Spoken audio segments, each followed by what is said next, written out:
Hello and welcome back to another edition of CommLink Reacts. I'm Stubb, and as always, I'm joined by the powerful Sylvius. How you doing, man? I'm good, brother. How are you? Ready to fuck this couch.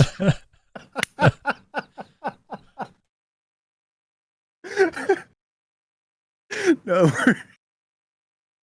we're here to talk some Star Citizen. I can't control them. Jump points are on everybody's mind. So we're going to take a look at two different Inside Star Citizens. One all the way back from fall of 2019, as you can probably see on the video there, titled at the top. And then also the most recent ISC that came out last week talking about jump points as well. And we're just gonna see how they line up, right? What differences might be between the videos, what they were saying about jump points back in 2019 versus what they're saying now in 2024. 5 years have passed. So yeah, I'm looking forward to this. Yeah, we're a little late reacting to the newest ISC episode with jump points, and we kind of thought it'd be neat to just, compare and contrast what they were thinking 4 years ago to what we're looking at today and see if it's changed any. So we're watching the old one first. This is the one from 2019. Take it away, Jared. I got my glove. Jump points, the gateways between star systems. These wormholes through space bring with them the promise of Star Citizen's expansion beyond just the Stanton system. And at CitizenCon 2949, we got to see the first successful traversal between stellar clusters with our arrival in Pyro. We're going to pause real quick. You know what has not changed in 5 years? How handsome Jared Huckabee is? How handsome Jared Huckabee is. Look at this man. Hasn't aged today. I'm not even trying. This is a handsome guy. Handsome Jared Huckabee. Handsome Disco Lando. Anyway. Got nice hair. He's got a great head of hair. I'm like, there's a reason why I'm always wearing a hat. I'm jealous of Jared's hairline. That is, it's holding up very well. Kudos to Jared. Anyway, back to it.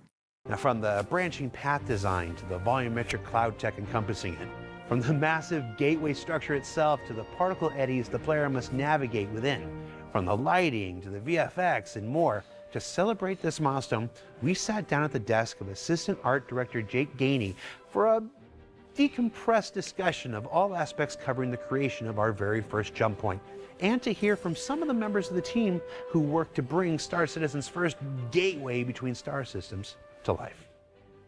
You notice they bumped the music up there a little bit to try and cover the mic being scrubbed over by his clothes. Look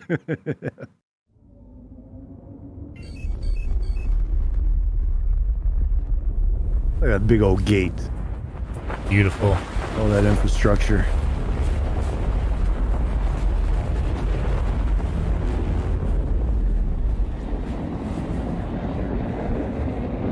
The audio is dope. Yeah, it is. I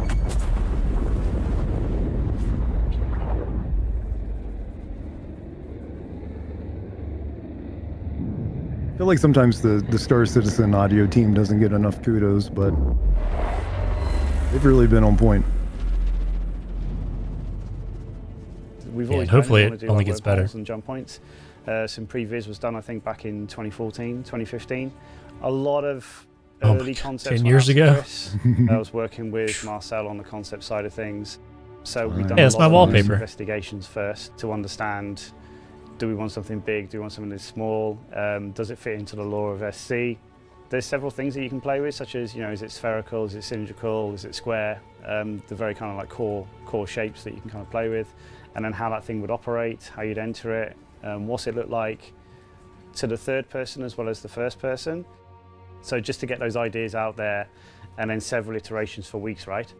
And then we kind of like settled on what you kind of saw in the demo.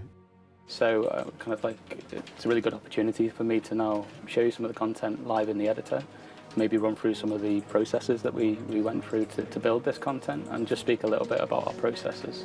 This is the Stanton location, but it isn't just confined to one area as well. Like the cool thing is that, I don't know if you noticed from the demo, but we arrived at the edge of a nebula.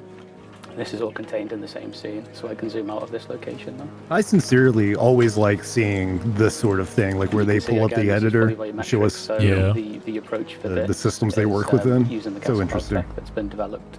I mean, it's been developed specifically for the coil, but the more that we've developed with it, the more that we've realised that we can actually start to build entire space scenes with this.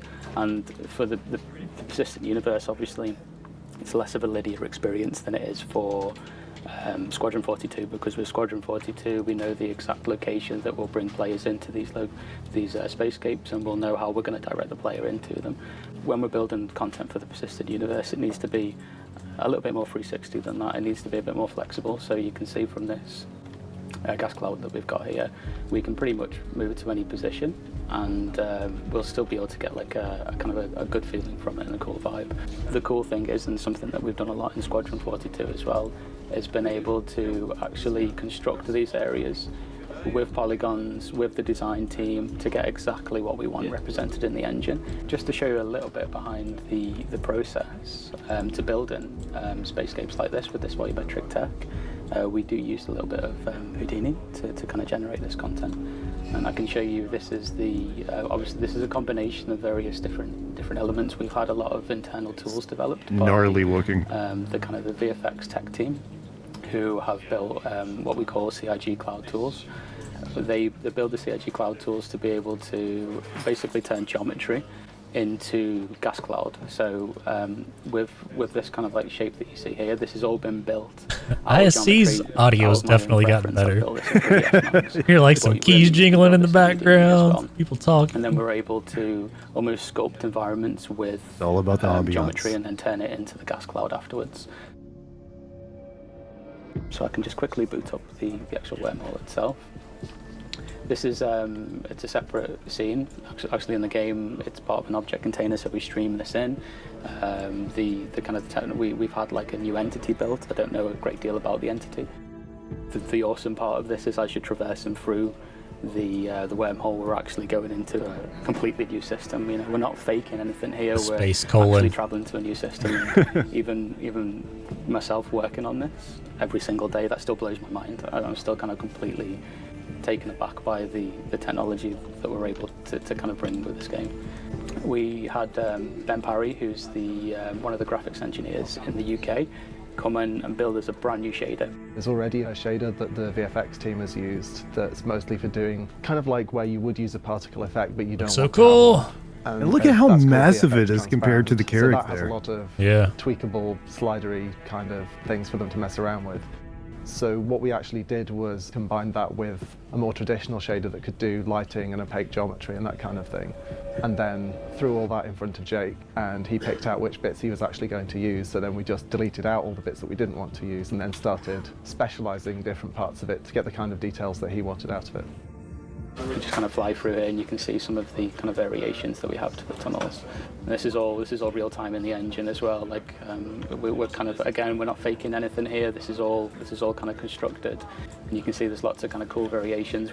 We built this for the demo. We never actually go down these routes, but conversations that we had with design very early on, with Tobias in design, we were saying, okay, well, we have the capability with the technology that we have to build secondary routes.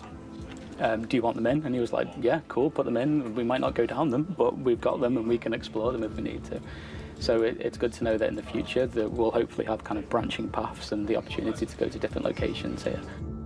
So you can see from here, like the deformation of the surface has, we had vertex deformation in the engine before, but the vertex deformation. Think that pair's real? The vertex deformation, by What's the way, that? is driving. I think that pair on his desk is real. I suppose the animation on the surface of this thing.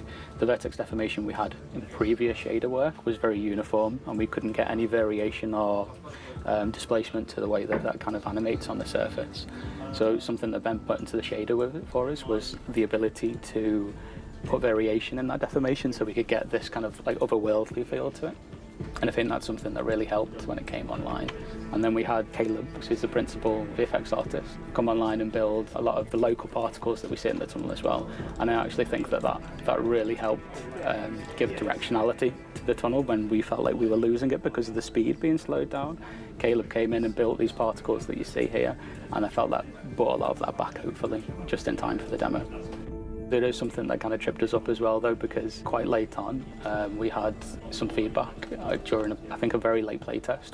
We received quite a lot of feedback on the first iteration of this thing because we wanted it to feel incredibly fast, which meant I made it incredibly fast. But then you couldn't do 2 straight turns. You couldn't do a 90-degree turn because the character would 100% crash because it liked the speed I had.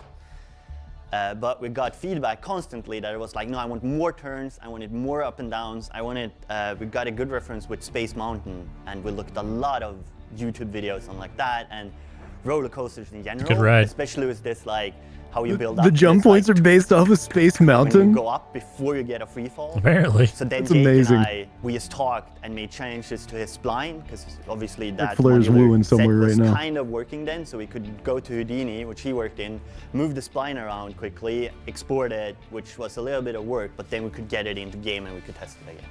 So what you can see here on the screen is the tunnel route entirely. So it's from start to finish. The way this began is that Tobias and design would go away and he would construct the tunnel out of what we call designer solids, so simple primitives in the engine. And then we would come in afterwards and use Houdini to generate that into a mesh. My first point I put in my head that I always kept there was like, it needs to be modular built, so it could use our modular tech that we're already building and we're using for like the rest of us. We're all about So you can modularity see here at this Star is Citizen. Obviously the kind of final generated mesh. all Always of on the mind. The chambers, and also if I zoom in here as well, you'll see the obstacles. Columns are obstacles. We call them internally the obstacles that you fly between. They're all procedurally Saw a screen like this at the across doctor's surface the of other day. tunnel as it builds Oh the no. mesh. And it's all driven by this spline here. So It's bad. what we've built in the end is we were very, very keen to build a system that we could, generate hundreds of these in the future, or to build It's more just and a more 3D this map of content, and Chris's to also colon. have that flexibility that we needed from design. So design would come online and say, we want like this part of the tunnel to be 90-degree turn. It's no problem because you can take the spline here, you can move it around. It takes a little while to generate, but you can see how straight away we've got an entirely new route there, and it's procedurally generated the columns across that route, it's procedurally generated the chambers across that route. So we've got a system, hopefully, that's got a lot of flexibility to it. We need to change anything, we need to build anything, it's all there and it's all possible. And actually, in the end, we had an awful lot of support from both the VFX tech team and also a lot of VFX artists on building the final content. So actually what we delivered was a real team effort for building the wormholes. So what did we learn this week? We learned that the technologies developed for Squadron 42 can benefit Star Citizen's persistent universe in new and exciting ways, and that jump points are more than just connections between star systems. They aim to test a pilot's mettle as you navigate That guy its walked by? eddies and flows, obstacles, and We're filming branching here. paths within. For Inside Star Citizen, I'm Jared Huckabee. We'll see you next week. Thanks, Jared. Produced by our community subscribers. Remember? Thanks for watching remember the that? latest and greatest Chris. Star Citizen and Squadron 42. You can subscribe to our channel, or you can check out some of the other shows, and you can also head to our website at www.robertsspaceindustries.com. Thank you very much for watching. And Chris didn't say it just then, but you can also go ahead and subscribe to the CommLink Podcast at this very moment as well. If you'd jump like point. to, go ahead and hit that sub button, that like button. Much appreciated. That was pretty cool. Taking a look back at that from 4 years ago. I think the 2019 CitizenCon was my first CitizenCon that I watched them stream it or whatever they did online. Yeah. So this was shortly after I kind of was really getting into the game. So that was a lot more on how they make them rather than how they function. Yes, as far as how players interact with them. Yeah, and I think this most recent one is going to be more of how players use them and traverse them and stuff like that. Yeah, I really liked getting that look at the way they're actually constructing them, though, right? And how they can manipulate the pathing within them. It's really cool. Yeah, I wonder, because you'll see in this video coming up, the insides have definitely changed some. I didn't notice it might still be there. I didn't notice any of the blockers or obstacles they were calling them in this next video. So I wonder if the process for making them has changed a little bit in the past 4 years also. Yeah, probably so. But one thing that's not going to change, that infrastructure is going to be around this jump point, right? That gate's going to be there. Yeah, for sure. That super awesome looking sci-fi tech. Yeah, that super awesome big giant gate that they probably spent tons of man hours on. Making it look cool and everything. I'm sure it's going to be in here. Yeah, let's take a look at it. Let's see how it's looking in 2024. I bet the gate's even bigger now. Connects 2 points, disparate spaces in the physical space. So basically you go through an opening on one side, you travel through a sort of a tunnel, and then you pop out somewhere else in space. Jump points are naturally occurring. The first God, what happened to our discovery of a graphics? Jump point was actually by accident. It was That's Unreal Engine 5, cargo baby. ship that had a leaky quantum drive, basically triggered the first opening of the jump point. It accidentally slipped inside and then disappeared, and they found it several years later when Nick Croshaw, who basically was the first one who discovered that the leaking quantum engine was the cause of triggering this rip in time-space to basically open up. And so he basically kind of solidified the knowledge to be able to replicate it consistently. There's been a lot of information shared over the years. A lot of it has changed as we've learned and had new ideas. So here's a primer on the first jump point we're building today. By some of the people that are currently building it. And what you see and hear is super work in progress. So welcome to So everything from 4 years ago, just Intro to Jump we threw it out.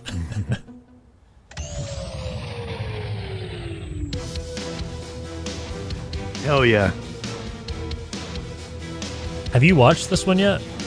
No, I listened to some of it on the way to work the other day. Okay. I haven't actually watched it. Also, don't think I full screened that last video, guys, so sorry about that, but this should have taken up most of the screen. It's at Commander Sylvius on X if you want to give him a hard time over it. Yeah, if you want to, berate me about it. So a jump hit me point up. is basically the means at which a player is able to transition from one solar system to another. There are two different jump point experiences, permanent and transient. The permanent jump points Where's the gate? are the ones that are the most stable, and they are always available for the player to travel through. It's the well-trafficked, well-traveled route that most people will go through. Which you find on the star map. The ones that you would like, say, transition from Stanton to Pyro, Pyro to Stanton. Since they're stable and generally larger and easier to travel, there are infrastructure built up around them to support the commerce that goes through them on a regular basis. So we made a creative decision to remove the circular gates that we were doing in some of the concept art before. It just didn't match the reality of how we wanted to set these up in the world. They're supposed to be naturally occurring. And if you have like this infrastructure around it making this circular jump gate, then that's not showing like how it actually functions in the world. Hear me out. They just said there's two different types of jump points though, right? There's the transient ones and then there's the permanent ones. I understand not having the gate around the transient ones, right? Because you don't know when or where they're going to pop up necessarily, if my understanding is correct on that. And correct me in the comments down below if I'm wrong. But for the permanent ones, the ones that have been around for a really long time, why couldn't they have a gate around them? Yeah, I sort of understand it, making it want to seem like that it's there naturally instead of the gate is forming the wormhole. But if you have the lore's all made up, right? So they can they can spin it however they want it. They could be like, oh, well, these permanent ones, we know they're here, they're always here, so we build these big structures around them to just stabilize them, make sure they're always accessible, and to secure them better, Yeah, boom, there it is. Like that makes sense to me. That would be totally acceptable. And that way they could still have, everybody could have both, right? Again, the permanent ones have that really cool sci-fi architecture around them, and then the transient ones have this more natural look, like what we're seeing right now. Which, by the way, I do think this still looks really cool. Don't get me wrong. I just also like the gate too. Yeah, but the gate gives you more of like a pinpoint to, I mean, I know there's like this and the light that you kind of fly towards. But you could, you could come at it from the side or like the back or whatever. And the gate would kind of give you that. I know they have like all the infrastructure running up to it. But it just gives you more of like you go in through here kind of deal. And like, I don't know, it makes it like you get a little bit of a sense of scale here, but just having that like giant gate just dwarfing a Carrack or something, it just makes it feel like sci-fi, like some big like futuristic thing that we couldn't even comprehend trying to build with today's technology. Now it's this giant structure that's kind of leading you into this wormhole. I don't understand why we can't have both. Yeah, for sure. I'm right there with you. Because when I watched this the first time and they said that, and then they showed the transient ones, I had that exact same thought. I'm like, make the permanent ones with the gate, and then the transient ones look like this, and nobody is going to get it twisted. Like, oh, are the gates opening to wormholes? Like, I don't think anybody new coming into Star Citizen is going to like just assume that. And even if they did, who cares? Yeah. They go read the lore, and then they're like, oh, it's just a stabilizing structure. As far as them not wanting to take away from the fact that these aren't, artificial wormholes. I mean, is ArcCorp an artificial planet just because they built a city completely all around the thing? Like, there's still a planet underneath, right? Yeah. So why can't you just have a simple giant ring around I don't understand. That seems a little inconsistent to me, but yeah, it was definitely probably, it's a artistic and lore choice, but they can also just, rewrite the lore, or I don't know. I think it was a bad decision to get rid of the gates. They still look cool, but yeah, I think they should bring them back.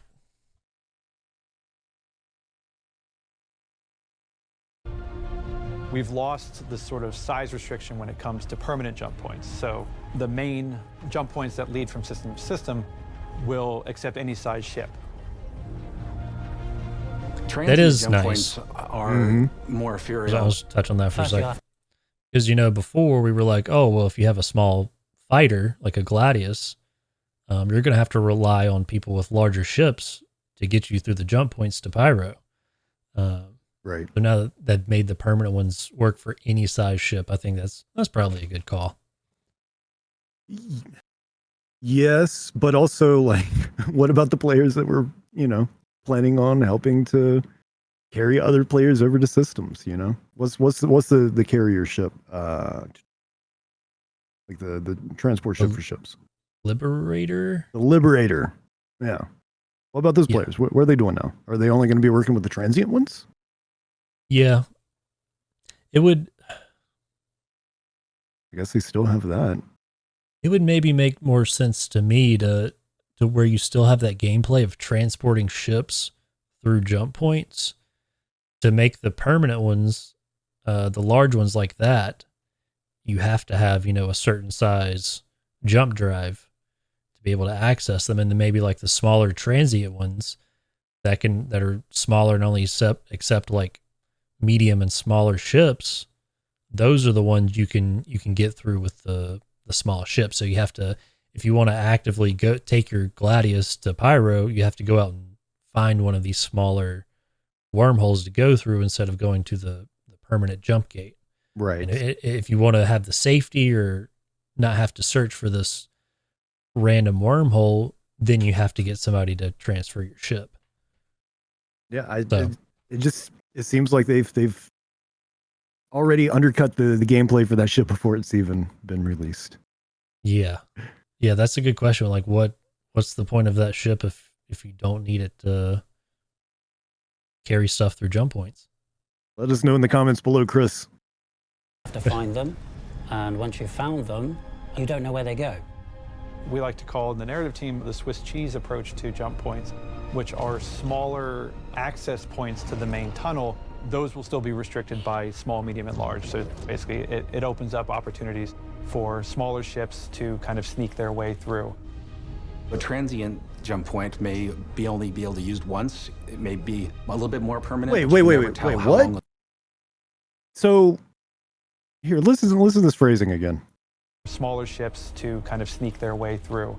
Smaller ships to sneak their way through. So they can't go through the permanent ones? I guess they can, but say you're smuggling slam or sensitive information, or you have a crime stat maybe. So if you have a crime stat, you're not going to be able to roll through the permanent gate because you're going to get shot at by turrets and other players. So I think it's more for nefarious uses. A way to smuggle yourself into the jump point. Yeah. Okay. Yeah. Okay. All right. That makes sense.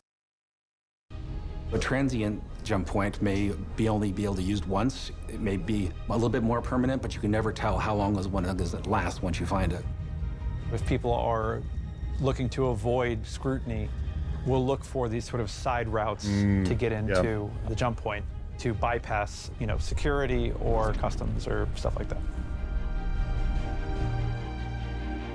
In 4.0, our first and only jump point will be the one linking Stanton to Pyro and Pyro to Stanton. Maybe the best way to share this design is simply to walk you through the whole thing. Let's go. Let's take a walk. So we leave Lorville, we put up Lorville. to our star map, and we set our course for the Stanton to Pyro jump point.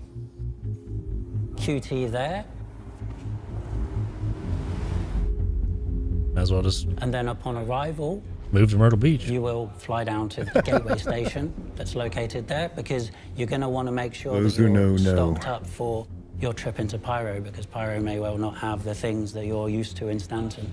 You probably want to pick up some ammo, and you want to pick up some more fuel, probably some more fuses, and then after that, undock, and then turn yourself to view the jump point.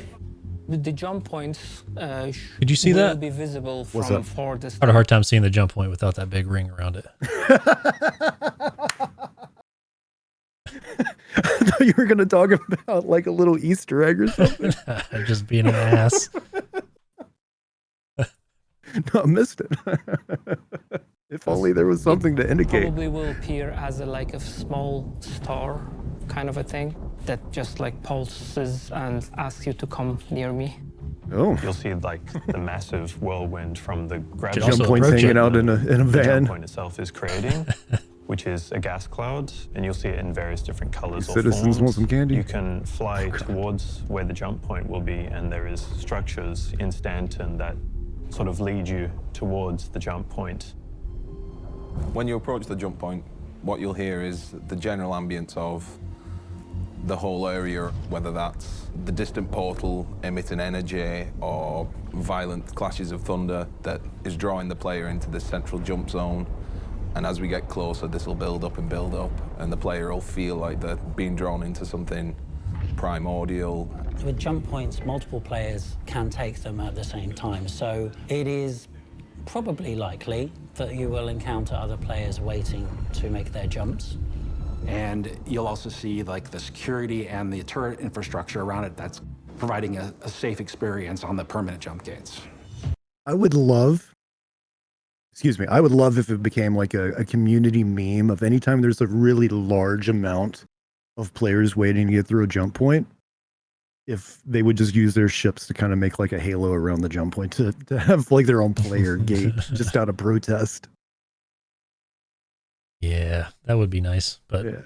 I feel like a lot of people probably aren't really tilted about it. Yeah, most people don't care. And it's not, again, it's not a deal breaker, but it is one of those things like it was such a cool design. And when you have, whatever, we'll talk about it more. Let's keep it going. Yeah. In order to perform your jump, the first thing you need to do is get closer to the jump point.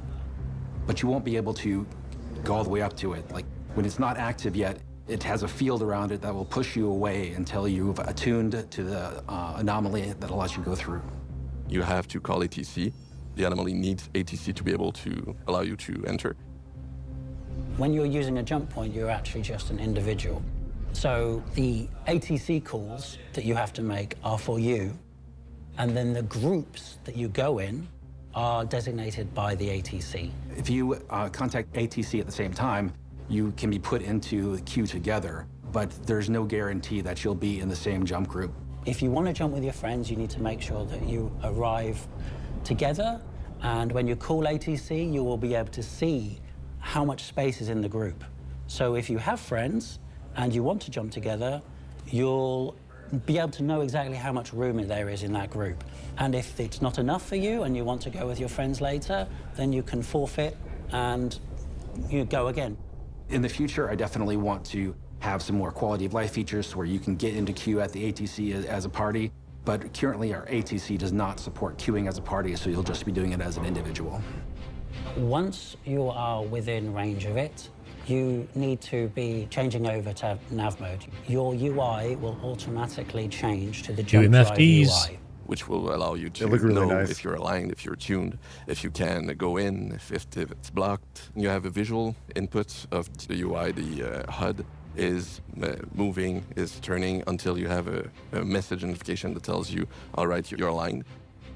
If you look away, of course, that will trigger the cancellation of that alignment. If you move away from your position, you'll lose probably your position in the queue. You'll have red markers See, that that's a ploy. That's a ploy for us to not do our player-made gates using our ships. See, they foresaw the coming protest, and so they made it to where you can't move your ship around too much, or otherwise you'll lose your place. Otherwise, for sure, that would have happened. Right?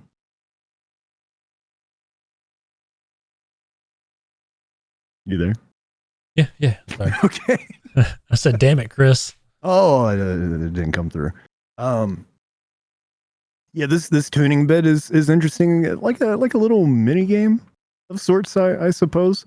But the fact that we're not going to be guaranteed to queue up with our party members is kind of interesting. Not sure how to feel about that one. I'm sure they'll fix it eventually. Yeah. tells you, or you're on the wrong side, you have to move to that direction. You'll have also kind of like a landing strip where you have the lights that tells you, oh, you have to go in through this area. So you'll have those rings that pulse and tell you you're correctly aligned. So as soon as the ATC has gotten to your group and you're now able to use the jump gate, your jump drive will start attuning to the gate. And once you have authorization and you have opened the wormhole, you'll have the tuning visual that's really similar to the aligning, but with tuning messages that tells you what you need to do. And once that's done, you'll have tuning access and you'll be ready to go inside. While your ship is attuning, you'll see rippling in the anomaly. And as soon as you are attuned, then you can fire a burst of quantum energy into the portal that will rip it open, and you'll have a gate in space that allows you to see the tunnel beyond and travel to your new star system. When it opens, you'll hear the space around the jump point being ripped apart and everything being drawn into it. A really guttural, swirling sound of all the space around the jump point being dragged into this one singularity. It's weird that you can't see During that this before drawing you process, attune to the it. ships are drawn in automatically. You don't have to control Yeah, that is anything. odd. You don't have to do anything. There is, in fact, nothing you can do that would stop you being drawn in. So the plan right now is if there's any obstructions in front of you when you're trying to attune to the gate, that'll break your attunement. So if somebody gets in your way while you're trying to attune, your attunement will pause until that obstruction Bro, has the gone trolling. away. However, if anybody gets too close to the jump gate and they're not attuned, then they're going to get pushed away, which should clear the area for anybody who's trying to get through. So for the people who want to block a jump point, we are actually considering our options as to how to prevent that from happening. Yeah, I didn't even think about like pirates or somebody setting up a blockade. When you cross the threshold, you'll hear an instantaneous whip of the ship being pulled in and the changing of atmosphere between deep space and this singularity that you're being dragged into. Once you're in the tunnel, your ship will be flying at a set speed that's determined by the flow of energy through the tunnel. You'll hear the space around you flying past you at a great pace, like a really long cosmic drain pipe. And you don't have any control of how fast you're going. You'll speed up in the straights and slow down the corners to a certain... We'll go ahead and read this real quick. Disco says, what you see here in the tunnel is an intermediate stage of the visual development. We've built the fundamental elements that make up the tunnel and associated VFX. Now we are iterating towards the visual target you are already familiar with. Okay. Okay, so this is a little intermediate degree, visual style but you here. still have to navigate. Work in progress. The tunnel itself is something else. It needs a lot of technical and graphical things that needs to happen. We've got flickering lights, some type of ethereal type of Dude has a particle sick effect to mustache. show each type Yeah, of he the does. direction we're flowing. We also have fog effects, and this idea that you're always moving towards a strong, bright light in the distance. The idea we're going off so far is that we're working on the bending of light. You'll see impressions of the exterior, the location you've just come from, and also hints at the way you're going to.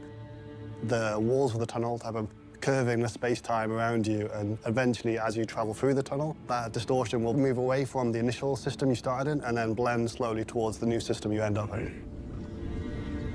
We can kind of do anything we want because it's an enclosed space, so we're doing things like, on the rendering side, we're taking the sunlight, which we don't normally need when you're in an enclosed space, and we're reusing the sunlight, all the tech that goes behind that with high-res shadow maps and these type of things, and directional occlusion, and then reusing that and using that to create a flickering, pulsating effect in the tunnel. And we can take a lot of shortcuts and do a lot of cool things that aren't really possible in the rest of the game because we have this totally enclosed and bespoke play space. You will not see two-lane traffic inside the jump tunnel itself. In the jump tunnel, you'll see the ships ahead of you, and if you look behind, you'll be able to see ships that are in range behind you, but you won't see traffic going the other direction. Why do you hate fun? It's not that I hate fun, it's that I want everybody to have a good experience in this tunnel, and if there's other ships there that you can collide with, we want to avoid that kind of situation. The players' ships, when they're traveling in the tunnel, are going enough, to I be suppose. in a line. So it's going to be, the term that we use internally is ducks in a row. So one ship behind another ship behind another ship. There'll be some obstructions in some of the tunnels, which you have to There's the dodge obstructions. around. But for the most part, it's a matter of turning and navigating through the tunnel and not hitting the sides. Because the closer you are to the edge of the tunnel, the more likely you are to fail your jump. The edges of those tunnels and those obstructions cause distortion damage to your ship. There's a pool on your jump drive, and if this pool fills with distortion, then your jump drive will shut down. If your jump drive does shut down, then you're going to fail that jump. You get booted out of the tunnel. Is that something an engineer could work on? In the system where you could end up based on like how long you've been in the tunnel. You could Maybe. end up back in Stanton, or you could be in Pyro, but you're not going to be at where you wanted to be. You're going to be at the edge of the system somewhere and have to find your way back.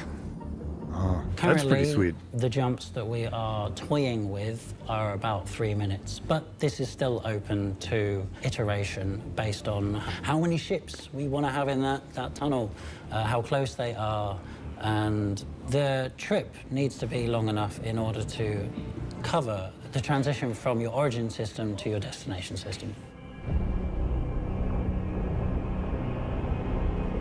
When you are arriving via a jump point, you will realize that you aren't actually coming through the same entryway that you would have been passing through to go to the next system. Players will not be able to necessarily camp that point just for you to exit it. The intention is that there will be multiple locations where you will exit to, and so this will mitigate that threat. It's kind of a shotgun approach coming out of the jump gate because we don't want everybody to be slamming right into each other. We want to be able to spread the ships out that are coming through and get your own view of your new setting and where you're at. So when you come out of the pyro side of the jump It still gate, sounds like it can be you come pirated out though. into completely different space than on the Stanton side. So it's sort of like a cave of gas. But there's also some structures that lead you directly towards the station. You can do anything you like there. It's just a normal R&R station that has just nice and safe before you go out into Pyro itself, which is more dangerous, of course. So this is nice and safe, though? There's going to be security at this station in Pyro? We've already shown on the tech preview Said nice and that you safe. can enter jump gate and come out the other side, and we've got the ability to transfer servers. We've got that working even better than we ever thought we could at the beginning. We want to make the experience of going through the tunnel as seamless as possible. We don't want it to be super hard, but we want it to be engaging. We're going to save the challenging experience, the super hard acrobatics for the transient gates when we get to them. We're dialing in the numbers about how many people jump at the same time, distance between ships, precisely the speed at which ships move down the tunnel, things like that. There's a lot of variables involved in balancing it, and there will be far more testing in the tech preview channel for jump points, so you can look forward to helping us figure out there. Yeah, it's really exciting. Whoa, let's roll that back. In the tunnel, things like that. There's a lot of variables involved in balancing it, and there will be far more testing in the tech preview channel for jump. Far more testing in the tech preview channel. Where's that at? I haven't seen it. We're nearly in August. And back in December or November, I forget which month specifically it was, but of last year, late last year, Jared was like, yep, coming soon. We're almost E3. in August. Still no new Pyro tech channel. Anyway. Yeah, even if it was a test without the jump points and it was just Pyro to test like static server meshing on that in that system, like why haven't we seen that yet? Very strange. Little strange. And they've been quiet on why that hasn't happened too. You know? I don't know, man. 2 more weeks. So you can look forward to helping us figure out there. Yeah, it's really exciting to be to this point where we're able to deliver this new system of transferring yourself from one star system to another, being able to visit an entirely new star system, and having that experience of going from Stanton to Pyro. It's going to be exciting. Thanks for watching, and we're all really looking forward to being able to make these jumps and just a normal part of our gaming life. There you go. Which is fun, because jumping is fun. So what did we learn this week? Well, hopefully a whole heck of a lot about the first jump point that's currently in development and scheduled to make its way into Star Citizen Alpha 4.0 in just the next few months. Next few months? Yeah, I didn't say before the end of this year. We're still targeting something a bit sooner than that. Before CitizenCon. And that's all I'm going to say. And while Pre jump points are a CitizenCon. major milestone for the development of this game, before we let you go this week, I'd like to talk to you about a different kind of milestone unique to the program that you're watching now. ISC began in April of 2019, and since then, we've managed to tell a variety of different stories about more aspects of game development than you're probably likely to find anywhere else. That's true. 200 episodes so far, including the one that you're watching right now, with no plans to stop or slow down in the future. But this journey didn't start in 2019. That's because ISC is only the latest form of a program that's nearly as old as our project. Before then, we were proud to bring you Around the Verse, the talk show at the end of the universe.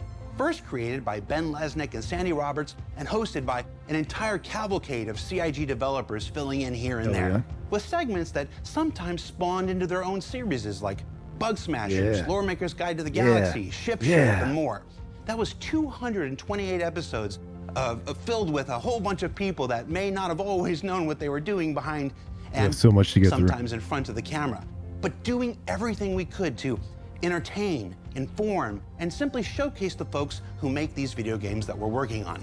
But even they built their legacy on our first weekly behind-the-scenes talk show created by Eric Peterson and Michael Moreland called Wingman's Hangar, with Hangar with 2 A's. Old heads will know. 72 episodes of that set the foundation for CIG video content to come, even if some of it was just what we shouldn't do. Should I bring back Hazy Thoughts? No? Do it! So, Do it! Bring it back! 72 episodes of Wingman's Hangar, 228 episodes of Around the Verse, and 200 episodes of Inside Star Citizen. I had someone check the math on this 3 times. Someone was me, because I had to be sure. That makes this show not only the 200th episode of Inside Star Citizen, but also the 500th episode in a legacy that we're very proud to maintain and hopefully continue to improve upon for years to come. Now, we don't have any fireworks or anything like that, and that's not really my style anyway.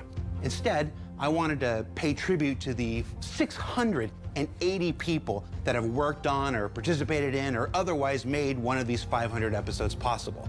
And no, that's also too many to sing about. So instead, we spent the last 3 months going through every record and video we've made in order to ensure that we didn't miss anyone. But before we play our first that had to be a lot of work. episodes credit roll, just let me thank the one group of people that aren't listed. That's why 324 is not out yet. Not you. Move.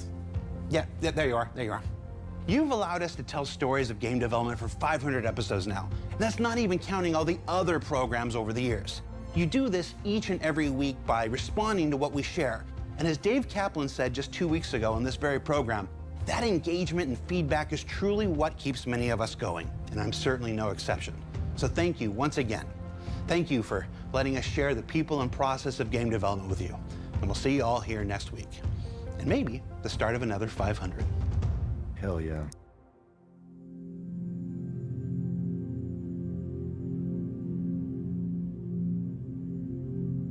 Yeah, so for anybody watching, we have been reacting to some of these older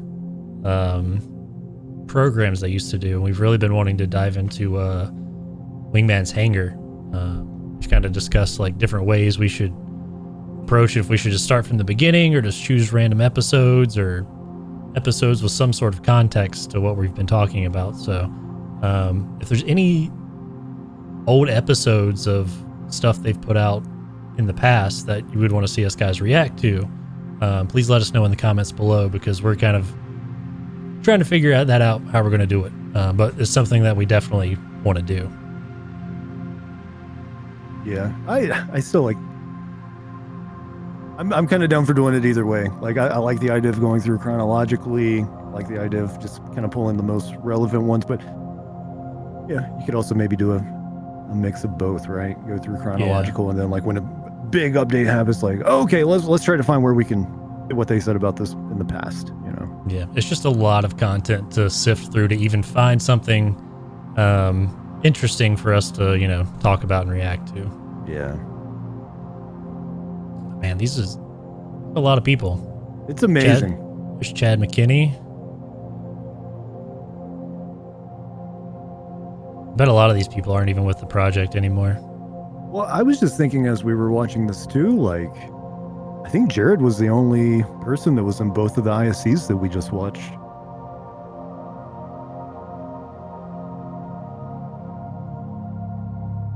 So we didn't hear from any of the people that were kind of showing like the behind the scenes.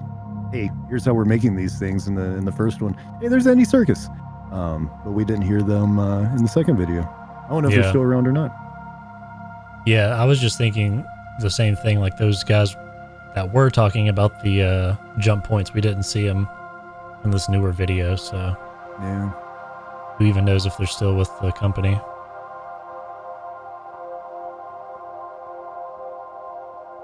Tony Z at the very end, baby. I was about to say, Tony Z bringing up the rear.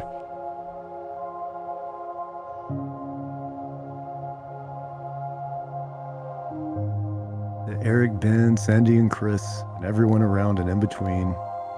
Thanks, Jared. Man, that's nice. That's really nice. Yeah. I mean, it is true that like hardly any other game company puts out like development videos anywhere close to what Star Citizen does. So that's certainly not a studio their size. Yeah, and that's a lot of the reason we get to do these reacts and have so much content to talk about, is they're so open with their development and update us so often that, I mean, it might not always be, what we want to see or what we want to hear, but they always make an effort. Not always the best. Communication has been poor at times, but I mean, ISC has been, even looking at that one back 4 years ago, you can see how they've improved since then. And it just keeps getting better.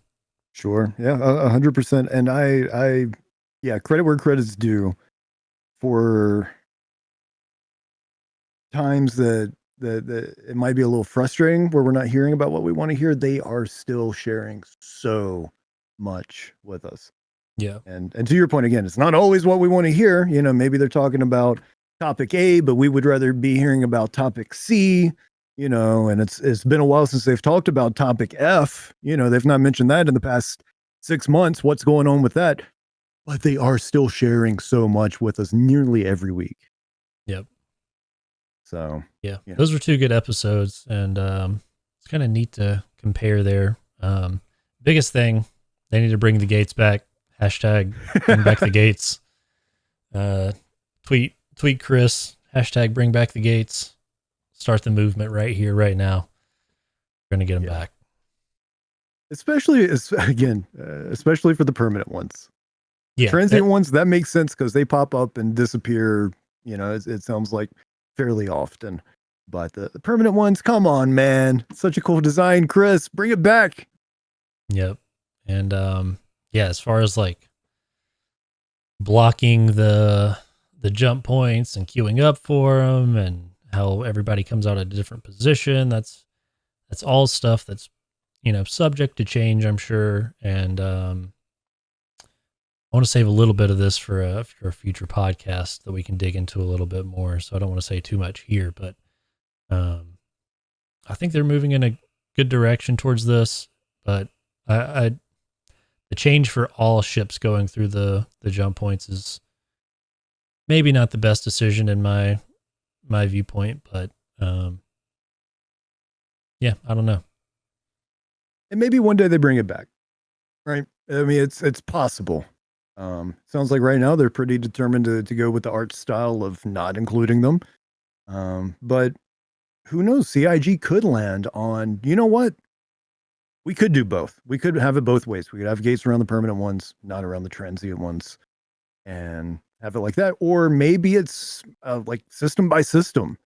Maybe if it's a system that humanity has been occupying for longer, like say once we eventually get to the Soul system in the game, maybe the jump points in Soul do have gates. Yeah. Right. But more recently explored systems don't, just because they've not had the time to build them. Right. Yeah. I would like to see some systems where it's a gate in progress. Yeah, that would be cool. Maybe it's Or only even- half built. Yeah, it makes sense. Like the one on the pyro side of this jump point could be more, you know, derelict and run down and not as maintained as well. And then the one on the Stanton side is, you know, has a ton of turrets and security around it and everything, and much more well maintained. So definitely think there's more conversation to have there on those, and hopefully, you know, they're not just this is our decision, it's done, and you know, no more gates. So yeah, hopefully we're gonna find Chris at the next CitizenCon. We're gonna talk to him about these gates. Go to corner Chris over the jump point gates. Have a bunch of pictures and, you know, whole pamphlet. Look at this and look at this. Which one looks better, Chris? Which one do you think is going to sell more ships, huh? Be honest with yourself. Anyway, yeah, there's plenty more to talk about with jump points, and like you mentioned with our next podcast episode, I'm pretty sure jump points are going to be a focus, as well as, you know, the 324 stuff that's been showcased lately as well. But yeah, I thought this was kind of a cool sort of before and after type reaction video. Yeah, I enjoyed it. Linking the jump points together, 5 years apart, I guess. And the way, you know, Jared was sounding in the second one sounds like they're still planning on 4.0 coming out Q3. Yeah, a few months. We'll see what happens. I'm still sticking to Pyro for Christmas, and we'll be pleasantly surprised if it happens before then. When I say Pyro for Christmas, I mean PTU. Right. Just so we're clear. Yes, I still think that's probably the more realistic scenario, but just stick with me here. Imagine a scenario where they do somehow get 4.0 out on live pre-CitizenCon, and they can fucking go up on stage and be like, "Bitches, we did it." You know what I mean? And look at all this cool shit that's going to be coming your way next year. But like we said last year or whatever that all of this stuff is going to be coming out over the next 12 months. Here it is. Now let's take a look at the next 12 months instead of CitizenCon being like, well, we said some stuff was going to be coming over the next 12 months, and some of it did, but unfortunately 4.0 and Pyro just didn't quite make it. But by the time next CitizenCon comes around, everybody will be playing it. You know what I mean? Like, I would love for them to be able to have that sort of big triumphant CitizenCon this year. Yeah, they need a win for sure. Yes, yeah. And, you know, who knows? Who knows? Maybe 4.0 is closer than we're anticipating. It is pretty I think it is something of note for Jared to double down again like that though, and like to put his neck out there. Yep. So for sure, because him saying that, he knows Spectrum and Reddit and all those people are gonna give him endless shit if it ends up being wrong. So him doubling down on that gives me a little more confidence. But yeah, and I mean clearly he knows more than we do, right? He's working at CIG, he's talking with the dev teams. We're not you know, it's a lot of speculating, but again, just historically CIG's not been the best at hitting their intended release dates. Yep. So, yeah, we got to get it. 324 is an example of that. Remember, 324 was originally part of 323. 323 came out, and now we're waiting for the rest of what was supposed to be 323 to come out in 324. I mean, it happens. I'm not like trying to throw shade. It's a hell of a project with a lot of moving parts, and you know, sometimes you just can't get everything in by a certain deadline, and things have to be moved back. I get it, but that is the reality of this beast. Yep. So. We got to get out of here before we get too high on the hopium. Yeah, we got some wrestling to get to. Anyway, we're recording on a Friday night. It's SmackDown. For those that know, you know. Tiffy time. Anyway, thanks as always for checking out the CommLink Reacts. This one was really awesome. Taking a look at the jump points. Thank you, Sylvius, as always, for doing these. If you enjoyed it, again, hit that subscribe button so you get notifications on when new React videos from us come your way, as well as the CommLink Podcast, which features discussions on pretty much everything Star Citizen and Squadron 42. And then we also have the CommLink Alert, where major articles published by CIG, like a monthly roundup or a monthly report or a roadmap roundup or a letter from the chairman or a vehicle Q&A. Those get read aloud for those who would rather hear it than read it. So plenty of content for you to check out on both our YouTube channel and Spotify as well. And again, one more time, if you're watching on YouTube, like and subscribe. If you're not already checking out the podcast, definitely do. I would say there's going to be so much more conversation to be had heading into the rest of 2024, regardless of whether or not 4.0 makes it in time for Q3. So there's a lot of moving parts right now, a lot of major changes coming to the game, and it's an exciting time. So check out the CommLink Podcast if you haven't already, as well as those CommLink Alerts and our other reactions.